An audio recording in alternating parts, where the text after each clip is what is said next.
Hi everyone, my name is Megan Retchless and I will be presenting on the Socrative Seminar Instructional Model.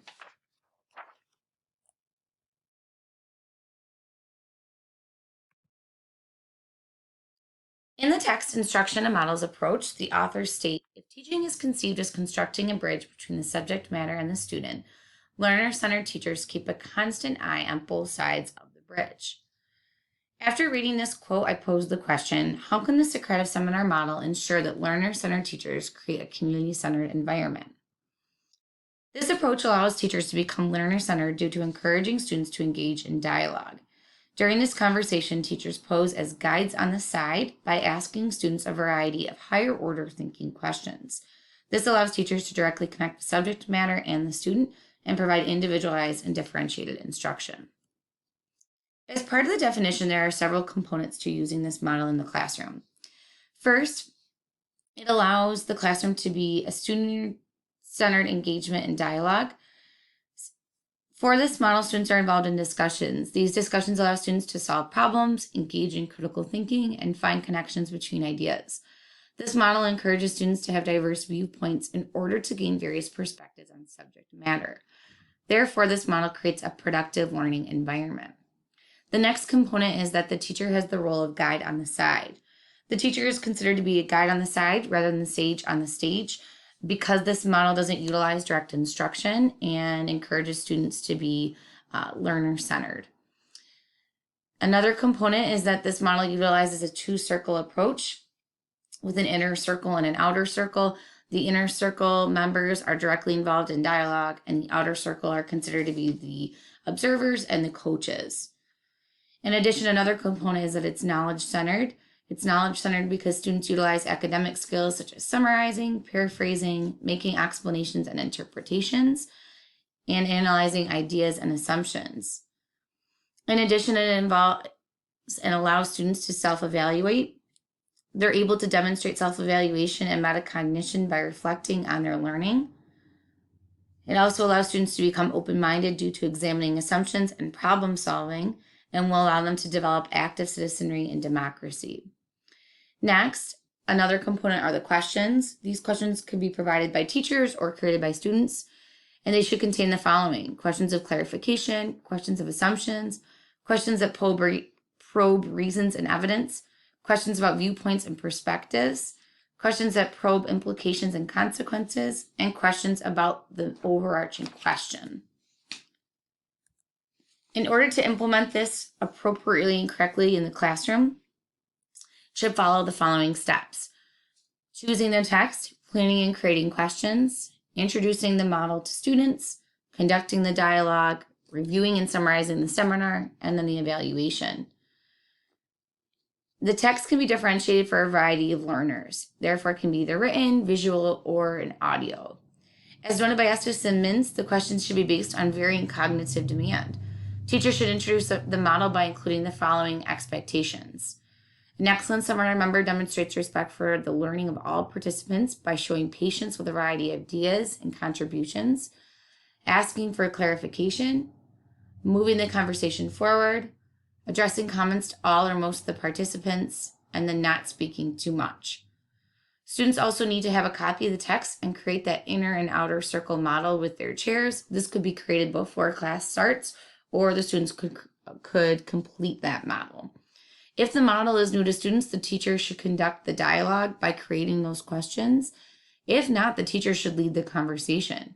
The teacher needs to ensure that wait time is given for students to answer the questions. And as noted, those students should lead the conversation if they've already been exposed to this model. If students don't provide a detailed response, they should look back in the text. Lastly, the question should be open-ended. At the end of the seminar, students should summarize the seminar as well as self-reflect. Students can utilize self-evaluation tools and questions to reflect on their participation in discussions. Teachers can evaluate students using holistic rubrics as well. As noted previously, this model utilizes a two-circle approach. In the picture on the left, this is in an elementary classroom. As you can see, that inner circle is engaging in dialogue, while the outer circle is making notes on a checklist or series of questions. On the right-hand side, there is a picture of this model.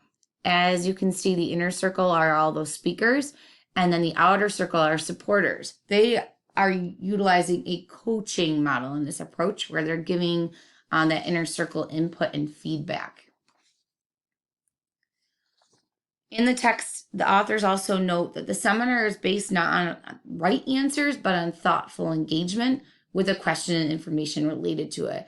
And this goes right along with that growth mindset approach where students may not always be right and they need to understand that, but through dialogue and collaboration, they can grow as learners. So I posed the question, what are the benefits of utilizing Socrative seminars in classrooms? And as noted, they can be beneficial because they can be utilized in any grade level as well as content area. It allows students to engage in dialogue and learn more from the community of learners in their classrooms. Due to asking open-ended questions, students can provide multiple responses. It can also be differentiated for a variety of learners, and we'll be discussing that on the next page. For differentiated instruction, as you can see in the picture, as teachers, we may have a variety of learners, and those could be based on academic needs or the way that they learn best, whether it's kinesthetic, auditory, or visual. So the materials can be differentiated by providing leveled or diverse text. The teacher can provide feedback and scaffold instruction, and then there can be varied methods of participation.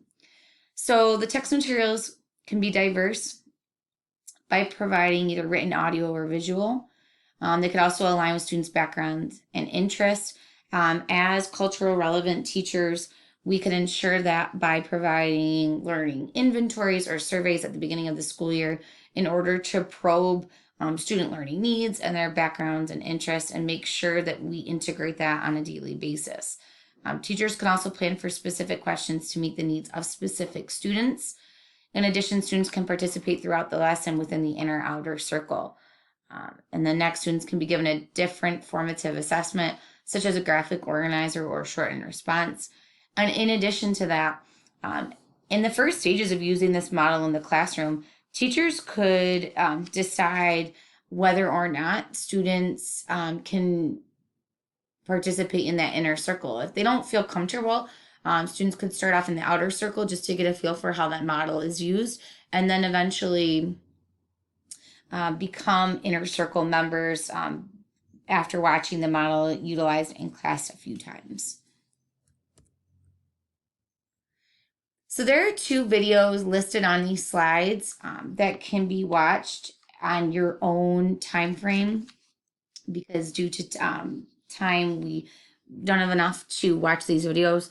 In both of these videos, you can see how a teacher in a middle school classroom, specifically an ELA classroom, utilizes this model. In the one approach, the teacher creates the question. So I'm assuming that it was in the beginning stages of the implementation of this model. And then in the next video, the students collaborate and create their own questions. But in both models, they utilize that inner and outer approach. Due to being an ELA and literacy specialist, I specifically discussed how it can be implemented.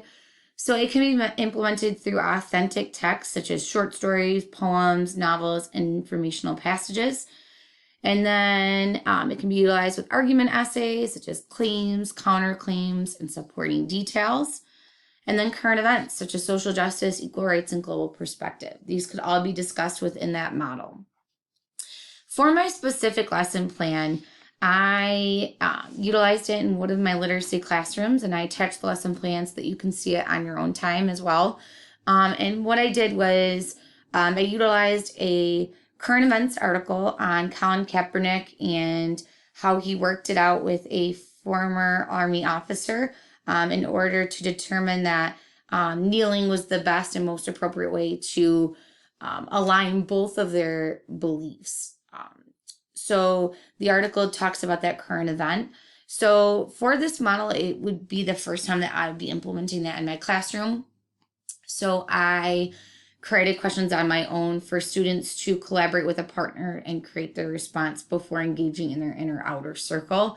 And like I had said before, that link is there for you to read the lesson plan on your own time. There are additional resources to look at and utilize. On the left are some Socratic seminar rules, which are very similar to the ones that I had noted earlier. And then on the right hand side is a nice guide and map for teachers to utilize as well as students to know exactly how to implement this in the classroom. As your exit ticket today, I'd like you to go to Padlet. Padlet is a collaborative learning board where you can share your ideas, and that is the code to get there. At the bottom of the page, you'll click the plus sign and respond to the following question. How can this method align with the student-centered learning approach? And then feel free to add an image or link or whatever ideas you have for implementation of this in your own classroom. If time allows, you can comment on an additional post and share your thinking or add feedback to what your colleague had already posted. And again, too, Padlet is a great learning tool to use in your classroom.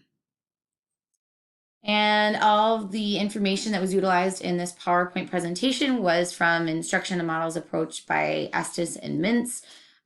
And that is how to utilize Socratic Seminar in a classroom, specifically in a literacy classroom.